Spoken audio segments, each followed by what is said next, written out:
Magpapatupad ng malawakang road closures ang Manila Police District para sa traslasyon o prosesyon ng Poong Jesus Nazareno sa Enero 9 sa kasalukuyang taon.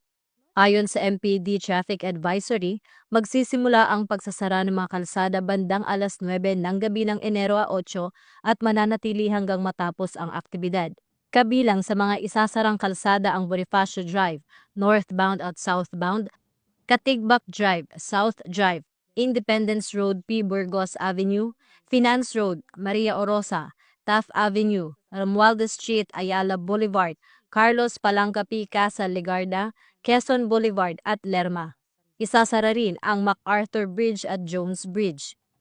Naglabas din ang MPD ng mga alternatibong ruta para sa mga motorista, kabilang ang mga diversion para sa mga dadaan sa Rojas Boulevard, R10, Port Area, Espanya at mga rutang papuntang Quezon Boulevard at mga tulay upang maibsan ang trapiko.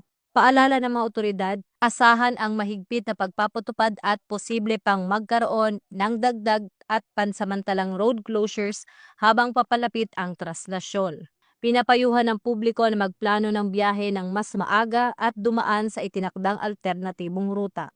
Ito ang bagong PNP para sa bagong Pilipinas. Serbisyong mabilis, tapat at nararamdaman.